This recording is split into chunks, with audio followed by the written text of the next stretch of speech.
Moving on to the next session. Short and sweet.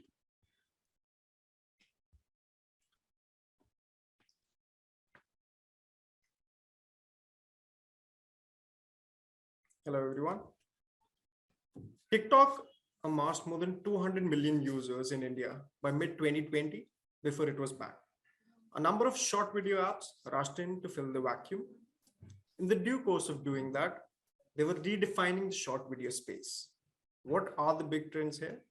This panel answers. On the panel, we have Mansi Jain, GM and Vice President, Proposo, Satya Raghavan, Director, Content Partnerships, YouTube India, Seher Bedi, Head, Joe Studios, Abhimanyu Radhakrishnan, Managing Director, Kyunki Digital Media. Introducing you to the moderator of the session, Vanita Kohli Khandekar, author and contributing editor at Business Standard. Welcome, everyone. Over to you, ma'am. Hi, everybody can hear me all well? Okay, great. Loud and clear. Thank you. I think bits of it all began when possibly TikTok came to India. Even before that, if I was to say, when YouTube came to India, the consumption of lots of videos of different sizes, but it really took off when TikTok left India in 2019, and you saw about a dozen apps coming into play. And since then, things have evolved a fair bit. I was having a little chat with Mansi the other day. I've spoken to Satya on and off about this. I've spoken to Umang and Biru at Daily Hunt about Josh. As luck would have it, I haven't spoken to Kyunki, but I'm aware of the app. But lots of things have happened, and I think many of the short apps have pivoted and done different things. So I just thought it'd be nice just to come at and understand where we are on this whole. So just for the audience, advertising on video, on-demand video is about 8,500 crore out of the 23,000 crore that goes to total advertising online. And that's the market that many of these apps, and I think there are about 10 or 12 major apps which fight for. But all of them have changed tax. InShots has become more news with public and so on and so forth. So without much this thing, I'm just going by the screen in front of me. So please, everybody, take it in that spirit. This is nothing to do with the size of company or the size of your designation. So first, Seher Bedi, could you take off? Please, where is Josh right now? Last I heard a lot of celebrities, Umang called it the Mahagathbandhan of creators, etc. So where are you right now? Hottest entertainment format, as he would like to put it. Correct. So, essentially, Josh, the way we are structuring and the way the whole look of it goes is essentially celebrating talent, and is celebrating the landscape of talent in this country, the opportunities that we have for the future of digital, of short video in the country. And, I recently launched a property which essentially says, we don't judge you, we celebrate you. And I think for Josh, it's about celebrating the creators we have. It's about having fun. And it's a way to kind of let them express everything they have to show. It's, World Famous, in fact, has thrown up so many creators. We are in nooks and crannies of the country, tier 2, tier 3 markets. And we have found thousands of undiscovered creators. So it's discovering these creators, it's celebrating them. And I think most of all, it's giving them a platform to express themselves. So this kind of undiscovered talent is where Josh is to create, the confluence of entertainment, talent, and content. That was the world which, if I may say, YouTube started, which is what I call it is the world's auditorium. You come there, you showcase the talent, and you get. Mansi, you guys decided to pivot last October. Do you want to take us through what this is and what kind of, because I think monetization is a big question in this discussion, and you guys have started live commerce. So where are you right now there? How's that going? Yeah. Hi, everyone. I think for us at Proposo, over the last 2 years, we have been focusing a lot on entertainment, but we started to realize that entertainment can be combined with the entire shopping experience to make it far more grandiose, to make it far more exciting for consumers. And everybody used to think about the mall experience, and especially in the last 2 years with COVID, a lot of us have been sitting at home, missing what that offline shopping experience used to be. And shopping had moved from being a purely intent-led to actually being entertainment and fun-filled shopping experience. So at Reposo, at least over the last 1 year, what we have been trying to create is that how do we combine entertainment with shopping? And that makes it very exciting for the consumers, but even for the creators, it gives a very sustainable business model to them. And we already started seeing creator commerce being massive outside India, and that's what we wanted to bring to consumers in India. I want more than that from you, but I'll come back. I'll circle back. Satya, you guys are the kings in the video space, let me say. But where are you on short video? This is the largest OTT in the country, ladies and gentlemen, in size, in revenues, in everything. So they give TV a run for their money. So I want to know where Satya is on YouTube, on the shorts. Satya, Satya.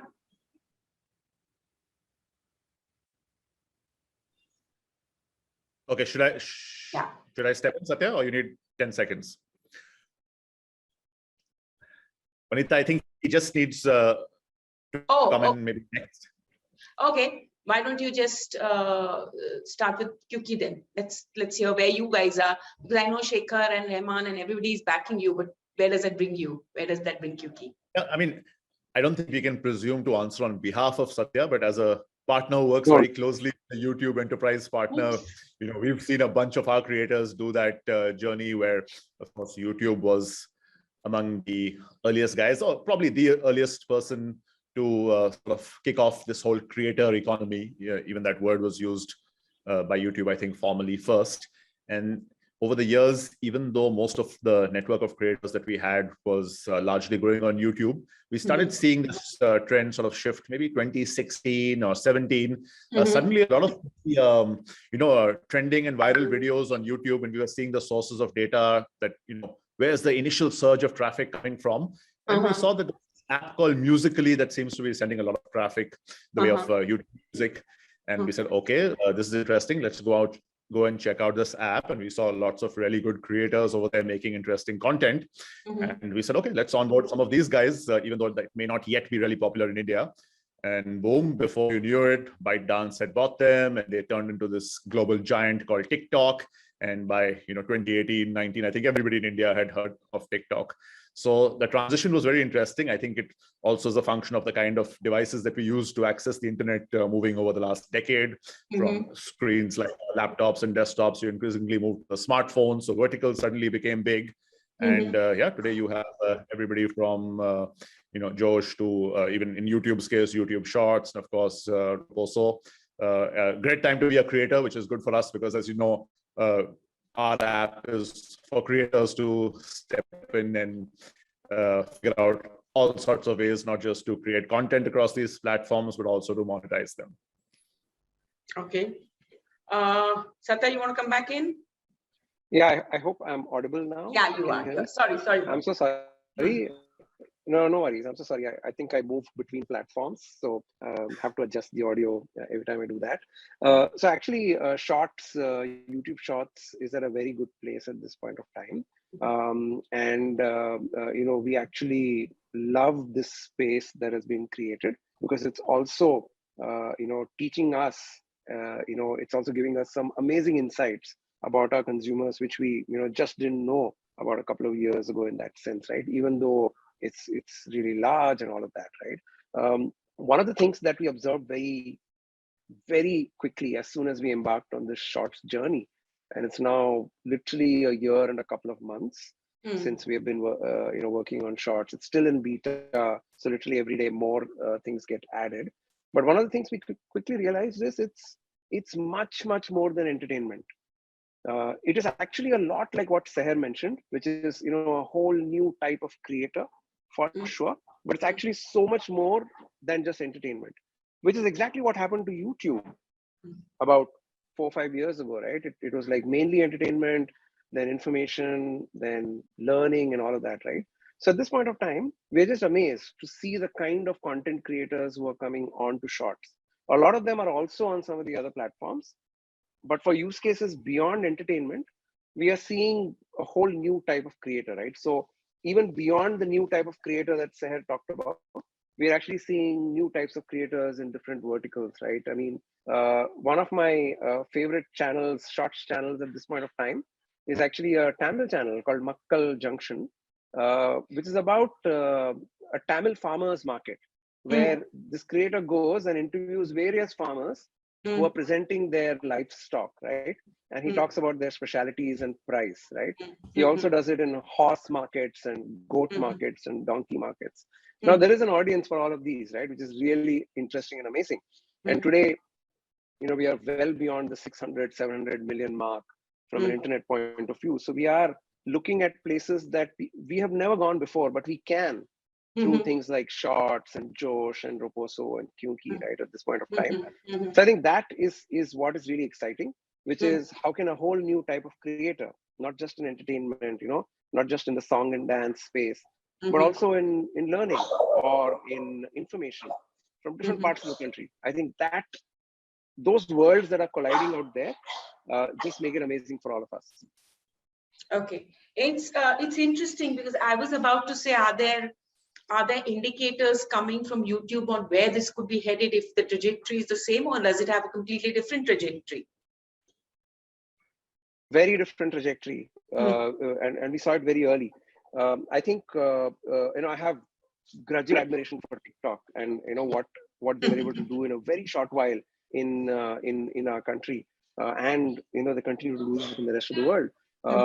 And our perception was that this is about expression. It's about maybe songs. It's about maybe dancing, and it's about maybe lifestyle, right? That's what we walked in with. But very quickly, we were just amazed. There's actually now people doing a web series on Shorts. Yeah. So they have like episodic content every day where a story is unfolding. Now that is just mind blowing. Great. Seher, I want to ask you, and I want to ask all three of you, do you see consumption patterns? Do you see cohorts of audiences emerging?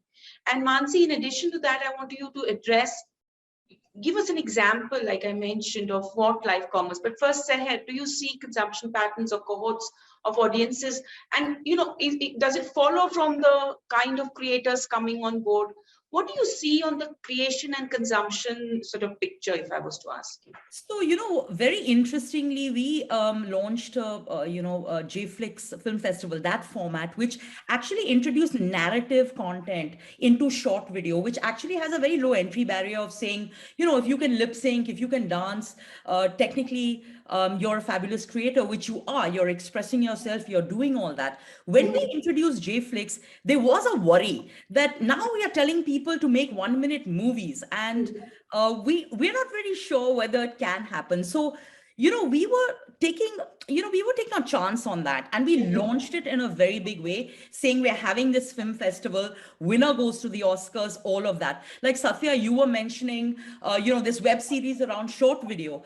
Now think of that as a JFlix festival kind of piece of content. And, we had literally 50,000 entries. Even if you go to JFlix today on the Josh app, there's over 100,000 entries. There are 4 billion views on these entries. People voted. We had this incredible fest in Goa, which recognized, incredible actors, incredible creators. And we felt that this market can pivot in multiple directions. So this is one way we saw, a way to sort of take it, to sort of disrupt that very early on lip sync and dance module, keeping that alive. This took it a step further into narrative, and it really paid off because the type of creators we found, I think it was, very first kind of, short film festival in the world, and that was exciting. So this is a trend we see coming in going forward, is short video in narrative format, telling stories, making sort of videos that are more than just copying things, but original creations. And that's what's exciting in the landscape that we see today. Super. Mansi, you want to tell me about the live commerce experience, and I would really appreciate you sharing an example with the audience on how this works, so that what it means for the creator, what it means for you, what it means for advertisers, if there are any, or if it's commerce, then obviously, I think as Seher mentioned, like we also started seeing a change in consumption behavior from not just the erstwhile thought process that everyone thought that short video is lip sync, but we also started seeing live being a format, which started to, which users On short video. on short video as well as overall, because I think offline events were not happening, people were stuck at home, so they wanted to experience live on the mobile. So what we, so I'll give an example. So for example, like all of us used to, you know, go to concerts in the early world, but we wanted to bring that entire concert experience live on the platform. So recently, there was this 3-day music fest, musicathon that happened in Beed, where we had like some 100 indie artists who were performing, and we live streamed that entire event on Reposo and Glance to users. So for us, it was how do we recreate that entire live experience for consumers, which they experienced in the offline world, and then overlay commerce on top. So for example, in this case, we had a lot of indie artists performing, and then we had merchandise as commerce overlaid. So as a consumer, I am I am seeing the artist, I'm getting entertained, but I can also buy the merchandise that they have as a commerce experience. So that's where I think for us, we are combining, or that's how we were trying to combine like entertainment and shopping for consumers. And interestingly, for creators, what we are seeing, so there have been short video brought a completely new set of short video creators, where especially like the TikTok creators, the Instagram reel creator, we started to see that live streamers, we don't have live streamers in the country yet, but that ecosystem is not yet built. So for example, we have a lot of RJs now, a lot of the RJs who were doing literally live programming on radio. Now we have them on board doing live streaming on the platform. Similarly, a lot of vloggers who were creating great long form content on YouTube, they are now on the platform doing live streaming. So what I feel live streaming is also giving creators is a new form to interact real time with their consumers and engage more deeply rather than just creating the short video content. So that's a new both consumption that we saw from consumer side, and even the creators are showing a lot of interest. I'm going to circle back to you because I have a question there. But first, I want Abhimanyu to talk to me about QQ. Are you seeing consumption patterns which are interesting going forward, trends which jump out at you, and kind of creators coming up for QQ? Firstly, I just want to check, Satya, are you live streaming? Because you're sitting in the position that most gamers sit and live stream, looking into a side screen and not into the camera. Yeah, you know what they say about me, right? I can become a YouTuber anytime. He's in the metaverse right now. Right. No, I was just joking because, yeah, I mean, the first thing that my daughter, when she rejoined online school, said about one of her classmates, hey, I think she's a live streamer because she's sitting side on and looking at the screen instead of at the teacher. So even kids these days know the difference between a live streamer because they usually look side on and at their screens. And that actually, to some extent, to answer the question, is a great example of a new kind of content that is enabled by the tech and the platform. So the movement platform has allowed you to stream your screen live, which may sound like, that's very basic technology, but people like Seher would remember how hard that was to do in the old days of TV, to show what you're showing on your screen real time while also commenting about it. And today it's just 2 flip screens and every kid is able to do it. And live streaming is very exciting, even from a gaming point of view, because I don't know if you're aware, but if anybody has kids between the age of say 10 and 18, games like Roblox, Minecraft, which are actually the first few real functioning metaverses, they're so insane. Not only are the developers making tons of money creating in-game stuff, but people who are giving commentary on playing the game. So live streamers who are playing the game and then talking and making memes out of it, their YouTube channels are monstrous. I think the top 10 Minecraft live streamers on YouTube earn in the zone of like $20 to $30 million a year. Tell me, my son follows them, so I keep tabs on them. But Abhimanyu, this question which has popped up for you, because you're talking about live streaming, it's popped up from the audience. QQ is developing brand for creator. Are they, are they planning to go live as well? How can the community connected with Rahman and Shekhar help creators? You want to take that since we're discussing live streaming And then I have a question on monetization for everybody. So we've tried some experiments in live streaming. Most of our creator network is, biased towards, I would say, non-live stuff, a lot of entertainment, a lot of short format, a lot of, there's a lot of how-to content as well. Live streaming has a sort of a slightly different rhythm to it, which very frankly, we've not yet explored in a very big way because it's still taking off in India. Initially, the major constraint being bandwidth. So for a long time, it was hard to be a live streamer in India. As far as live shopping is concerned, all our creators have tried it on different apps. So, I remember when one of our top creators in the short format space, Mr. Faizu, launched his own deodorant brand, which was sort of a great example of creators doing commerce. He went live and started talking about it, and we had a real-time counter showing that while he was doing the live stream, so the sales were skyrocketing, and that gave us some confidence to try and build this out for several creators. But for bigger brands like Mr. Rahman himself, Shekhar Kapoor, it needs to have a less of an amateur feel to it and something that gives you the A.R. Rahman experience, and not something that looks like, oh, a guy is just streaming from his drawing room. And for that, we're doing some interesting stuff, and that's where sort of the metaverse and NFT play will come in. I don't know if you noticed, but Mr. Rahman announced that he's going to be doing very big NFT launch on the Hedera Hashgraph platform, which is one of the many crypto platforms. So you'll see some very interesting stuff there, and some of the stuff they've tried in the West, which is trying to give you NFTs that also unlock offline benefits like tickets to his concerts and things like that, are all in the works. So early days, but to answer that question as to what we're trying to do for other artists, we're essentially trying to create a platform, which of course Mr. Rahman will sort of lead and populate to start with, and then make it a platform where other artists can also sell their stuff either in the metaverse or even from traditional Web 2.0 sort of streams. Okay, super. There's a question for Satya, but I'm going to combine it with my question for all of you. Whether it's long video, semi-short video, short video, 5-second videos, 10-second videos, monetization has remained a question. All the short video apps are, and we all know this stuff, investing millions, if not billions of dollars into the thing. Is this, because ultimately, if it ends up being 1 or 2 or 3 companies which get the ad revenue, the market will shrink eventually to those 2-3 companies. So where do you see this headed? And Satya, I don't know if you can see the question on your screen, but there's a question for you, which says that if you consider the budgets which Netflix or Amazon Prime Video has for narrative content and the views they get, the CPM rate which YouTube via AdSense pays out is very little. Do you expect this to change to make higher?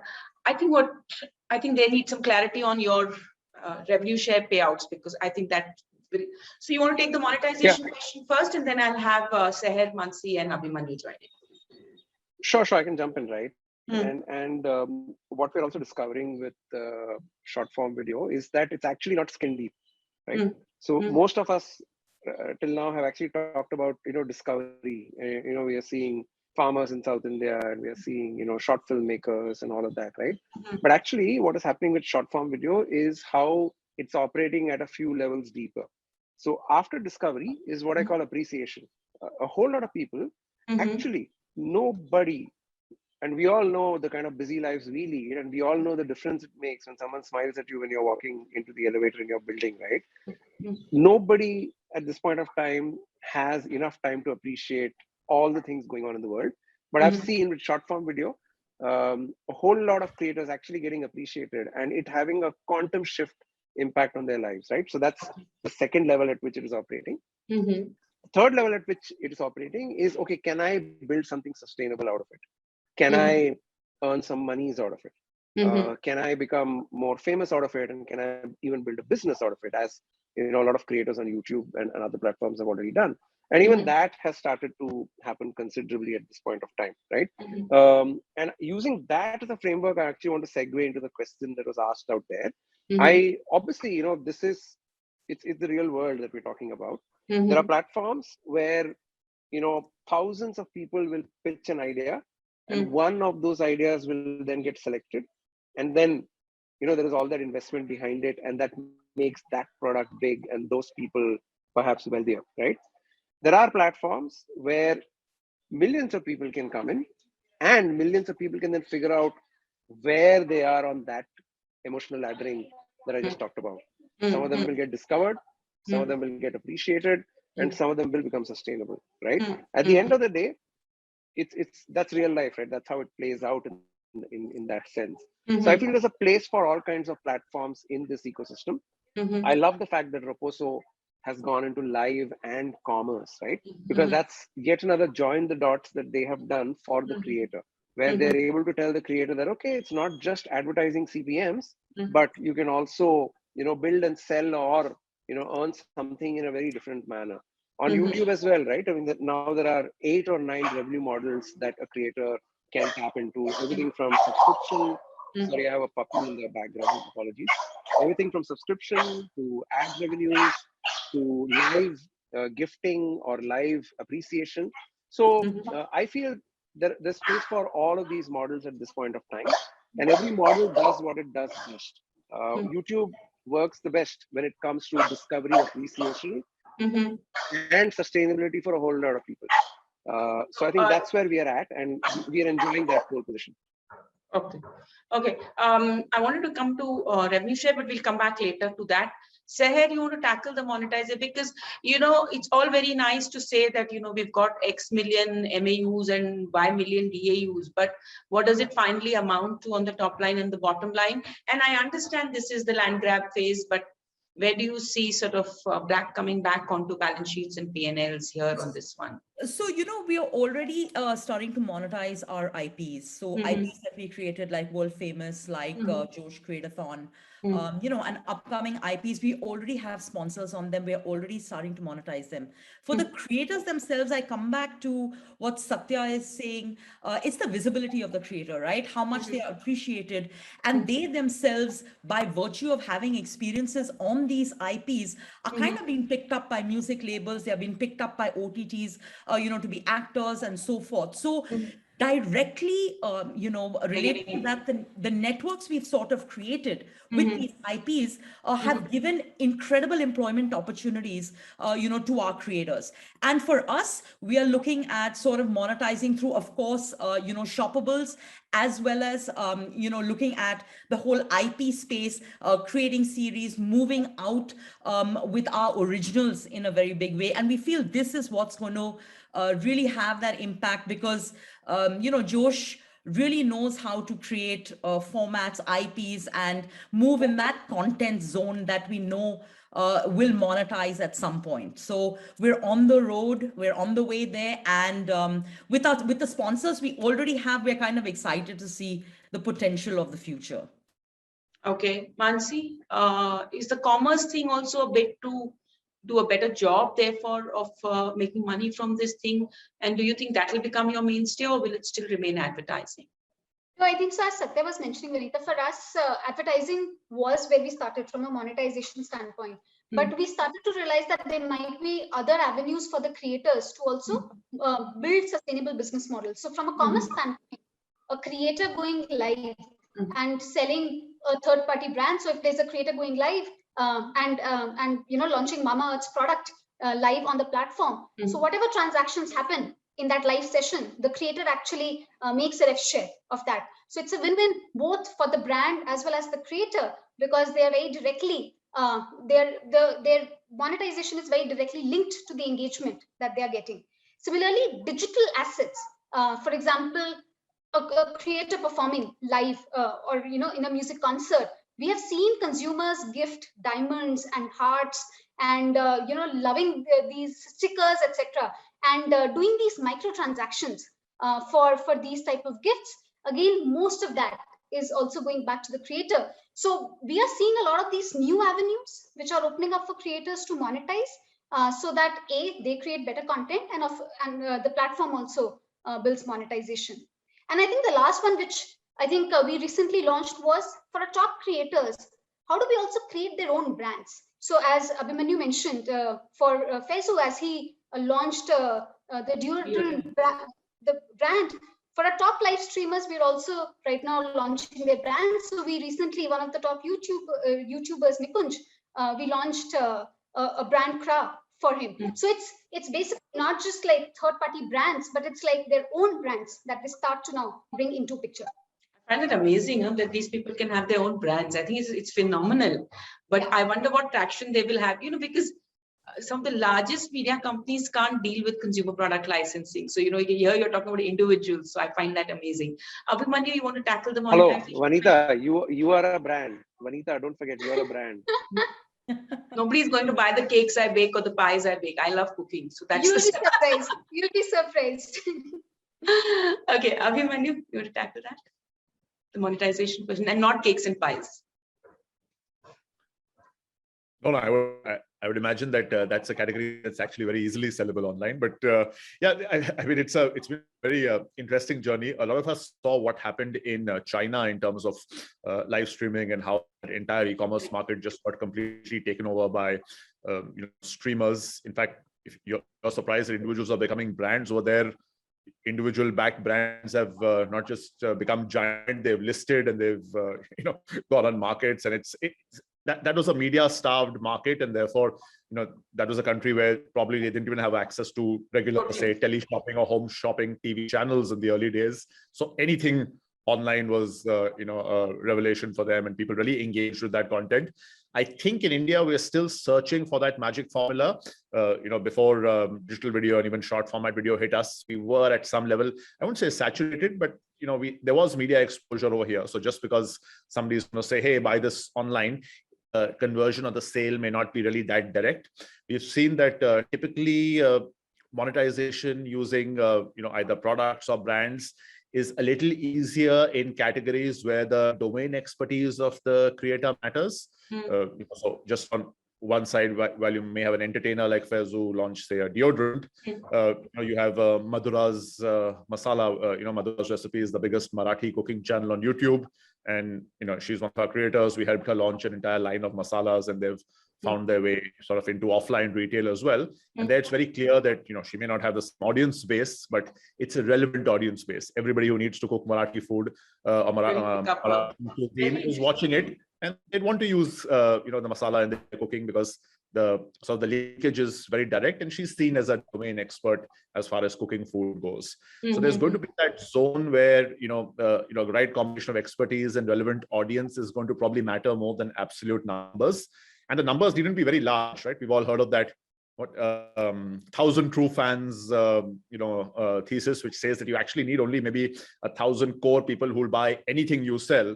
And if you're willing to sell even say a 10,000 rupee, course, for example, or branded product, and you get 1,000 people to buy that, those zeros add up probably much higher than say advertising in the short run at least. So it's very interesting in terms of where monetization is headed. I think, of course, brand sponsorship and even CPM-based programmatic advertising is going to continue being the mainstay for a while. But I'd be very surprised if in the next 5 years, commerce doesn't overtake these sources of revenue, if not definitely catch up. So it's just a matter of figuring out which creator is going to crack it first and in which specific format, because there's some categories that will lend themselves easier to this than others. It's interesting. I'm getting messages on chat to wrap up soon, but and there are lots of questions which have popped up. But one of the things which I want to throw up and which also possibly helps us get into the future a bit is when Abhimanyu, you mentioned it that earlier it was media starved, etc. But a lot of what we are talking about in terms of short video is also for audiences and geographies which were not a Delhi Bombay audience necessarily, not a people like us audience necessarily, and we're also talking across languages.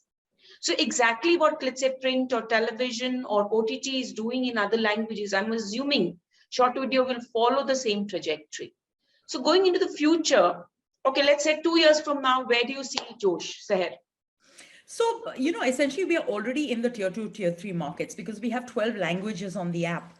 And looking at that, I would say that the penetration of Josh would be much higher. As we know, in the next couple of years, we are looking at 500 million, sort of active users. And those are huge numbers. So taking those into the mainstay. That's what we are looking at as the future, is the escalation, the usage, the content, and this is all at scale. So that's what we're looking forward to. Mansi, 2 years later, where's Roposo? Yeah, I think 2 years later, we hope that we change the paradigm of commerce and shopping in India. And like we are already seeing live streamers from Surat, from Jaipur, actually going to factories, and we have created the live streamer ecosystem, the way short video ecosystem exists in India, and people are actually buying, and the shift has shifted from intent-led commerce into very impulse discovery-led commerce. Super. Abhimanyu? No, I mean, the next 2 years seem like, the early days of the internet as far as the creator economy is concerned. There's a big crypto and metaverse play that's going to come up, even while the brand and sponsorship and live streaming and commerce plays are being explored. It's early days everywhere, just opportunities. And the best part is now that creators are not necessarily locked into any platforms. You can be on Josh, you can be doing a separate kind of content strategy on YouTube for both shorts and for the long format, and maybe on a different platform go about it in a different way. So I think I don't necessarily envy creators, because they themselves as one-man organizations or one-woman organizations have to think like large media companies almost in terms of what their cross-platform strategy will be. But great to be at the center of all that and looking forward to the next 2 years. Satya, you probably have a better vision because your dashboard will give you lots of stuff there. Unmute. Hi, can you hear me? Yeah. Yeah. No, sorry about that again. Sorry, Satya, you're... So 2 years from now, I think, sorry about that again. 2 years from now, where will YouTube be is your question. I think we will take a lot of learnings from how we have grown in the last few years, right? And what we realize is that to grow in a very measured and systematic and deterministic manner works really well for us. Like how we have done so well in some of the larger Indian languages in the last few years, we are now looking at languages much beyond that. There are many languages in the eastern part of India and the northern part of India where we feel there's so much more talent out there. So how can we work and help some talent in those places? We also feel that ours is a very partnership-driven business. We work very closely with Kyunki for so many years now. We've just started working with Roposo, with Josh. We'd love to see how we can work with many other partners and navigate this together. We have really learned a lot that unlocking more revenue streams really helps different kinds of creators in different ways. So doubling down on that, whether it is commerce or whether it is transaction-driven business models or subscription-driven business models, focus on things like that, right? So in a lot of ways, all the good things that we've been able to do in the last few years is what we will continue to do in the next few years as well. Our objective is very simple, right? How can every consumer in any part of India have access to the best possible content, and in that process, also become a creator herself. So that's really how we are looking at this thing. It's not rocket science. It's just simple baby steps. So at some point in the future, I hope to ask you, is Shorts getting like half your revenues or 1/4 of your revenues? That'd be interesting to know. That's when we know if YouTube crosses the Rubicon on monetization. I'm sure the others will. Thank you so much. I wish we had more time. This has been my standing complaint to AFAX. They don't give us enough time to do a proper discussion. But thank you so much. This is a wonderful panel to have. Enjoyed it. Wonderful being here. Thank you. Thank you. Thank you. Thank you all. Have a nice day. Bye. Bye-bye.